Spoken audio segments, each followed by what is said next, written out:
Selamat pagi Bapak Ibu dan saudara-saudaraku, apa kabar pagi ini? Harapan dan doa saya kita semua tetap dalam keadaan baik. Kita bangun pagi hari ini dengan damai sejahtera Kristus dan semangat untuk menjalani hari ini. Senang sekali saya menjumpai Bapak Ibu dan saudara-saudaraku. Kita di acara Renungan Pagi edisi 5 April 2023. Bacaan kita pagi ini dari Lukas pasal 22 ayat 47 sampai ayat yang ke-51 demikian. Waktu Yesus masih berbicara, datanglah serombongan orang, sedang muridnya yang bernama Yudas, seorang dari ke-12 murid itu berjalan di depan mereka. Yudas mendekati Yesus untuk menciumnya. Maka kata Yesus kepadanya, "Hai Yudas, engkau menyerahkan anak manusia dengan ciuman?" Ketika mereka yang bersama-sama dengan Yesus melihat apa yang terjadi, berkatalah mereka, "Tuhan, mestikah kami menyerang mereka dengan pedang?" Dan seorang dari mereka menyerang hamba imam besar sehingga putus telinga kanannya. Tetapi Yesus berkata, "Sudahlah itu." Lalu ia menjamah telinga orang itu dan menyembuhkannya. Ciuman tanda kepalsuan. Saudara-saudara, bagaimanakah kita mengekspresikan rasa sayang kita kepada orang-orang yang kita kasihi? Tentu banyak cara, bukan? Salah satunya adalah tindakan verbal yang mudah dilakukan dengan memberikan ciuman. Namun fakta Alkitab secara gamblang menunjukkan tak selamanya ciuman dilakukan dengan dasar kasih sayang, tapi dapat dipakai untuk membungkus maksud yang terselubung. Setelah Yudas memisahkan diri dari kelompok para murid di hari-hari terakhir sang guru, setelah dirinya dikuasai iblis dan telah mengantongi kewajiban untuk menangkap gurunya karena telah sepakat dengan upah yang ia akan terima, yakni uang 30 keping perak, dan memberikan tanda agar tidak salah orang, siapa yang kucium itu dia orangnya. Sejak saat itu Yudas mengawasi pergerakan Yesus dan rekan-rekannya.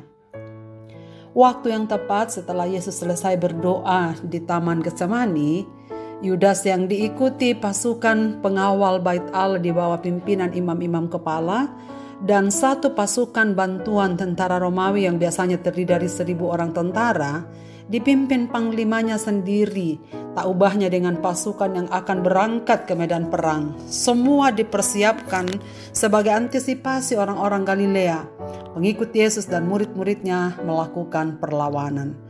Ketika Yudas dan rombongan mendekat ke arah Yesus yang sedang berjalan meninggalkan tempat ia berdoa, majulah Yudas berjalan agak cepat mendahului orang banyak itu, dan segera melepaskan ciumannya kepada Yesus sambil memeluknya.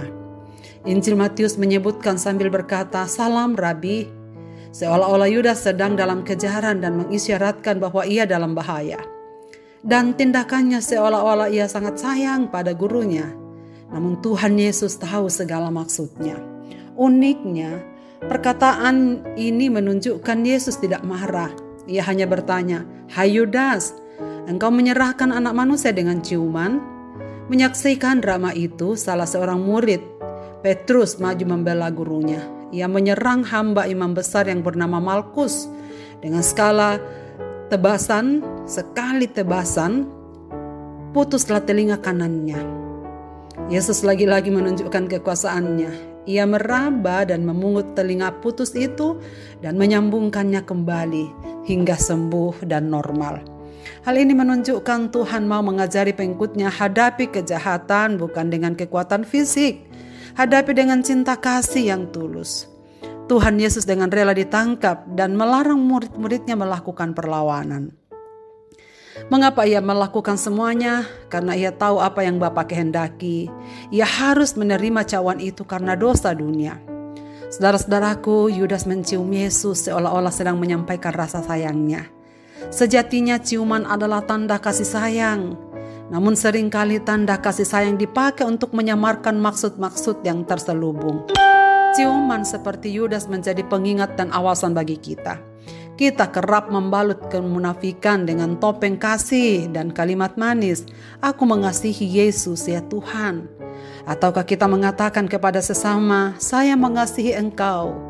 Tapi yang sesungguhnya apa yang terucap di bibir lain yang tersimpan dalam lubuk hati kita. Jadi hati-hati dengan mulut manis. "Aku mengasihi sama," karena kadang tak semudah dengan mengatakannya. Kita bisa melakukan pelayanan-pelayanan sosial. apapun kepada orang lain. Namun sebenarnya ada motivasi yang terselubung. Saudara-saudara, mari kita mengevaluasi diri kita saat kita sedang melakukan pelayanan apapun dalam kehidupan ini. Kita bisa melakukan banyak hal seolah-olah kita mengasihi Tuhan atau seolah-olah kita sedang mengasihi sesama. Pada masa-masa kita mempersiapkan perayaan Paskah tahun ini, marilah kita membawa diri pada Tuhan supaya kita dikoreksi dan dibaharui dalam mengungkapkan cinta kasih kepada Tuhan maupun kepada sesama. Marilah kita berdoa. Bapa di sorga, terima kasih banyak untuk firman-Mu pada pagi ini yang Engkau berikan untuk kami pelajari. Kami percaya bahwa Tuhan menolong kami untuk mencermati apa yang kami lakukan setiap saat. Kiranya semua pelayanan-pelayanan yang kami lakukan dalam sepanjang hari hidup kami, apakah pelayanan kepada sesama atau pelayanan kepada Tuhan, biarlah Tuhan menelisik motivasi yang terdalam dari batin kami. Tolonglah kami ya Bapa, supaya kami melakukan semuanya sungguh-sungguh dengan motivasi tulus untuk menyembah Tuhan, untuk memuliakan Tuhan, dan untuk mewujudkan kasih kami kepada Tuhan melalui kasih kepada sesama. Biarlah Roh Kudus menolong kami untuk memahami firman ini, supaya yang kami lakukan bukanlah ciuman tanda kepalsuan, tetapi sungguh-sungguh segala sesuatu yang kami katakan, segala yang kami perbuat dan kami lakukan adalah tanda kasih sayang kepada Tuhan dan kepada sesama kami. Tuhan, semua pendengar renungan pagi ini dimanapun mereka berada, tolonglah mereka ya Bapa dalam kehidupan sehari-hari mereka. Jika hari ini ada di antara mereka yang sedang bergumul dengan sakit penyakit, Bapa kasihanilah mereka. Tolonglah mereka supaya mereka dapat sembuh. Engkau yang punya kuasa sama seperti menyambungkan telinga Malkus. Kami percaya kuasa itu juga dapat bekerja dalam hidup kami yang melakukan segala perkara di luar dari batas-batas kemampuan kami. Kepada mereka yang sedang susah hati, Tuhan menghiburkan. Kepada mereka yang sedang tertekan karena berbagai-bagai persoalan hidup mereka, Bapa di sorga, kasihanilah mereka. Buatlah mereka datang kepadamu untuk meminta segala yang terbaik. Karena kami percaya Tuhan yang Maha Tahu yang terbaik untuk segala kehidupan ini. Kiranya Tuhan memberkati kami sepanjang hari ini, khususnya dalam mempersiapkan diri kami untuk merayakan Paskah di tahun ini. Dalam tangan kasih-Mu Bapa, kami serahkan hidup kami. Dalam Kristus Yesus Tuhan dan Juru Selamat kami berdoa. Amin. Selamat beraktivitas Bapak, Ibu, dan saudara-saudaraku. Tuhan Yesus memberkati kita sekalian.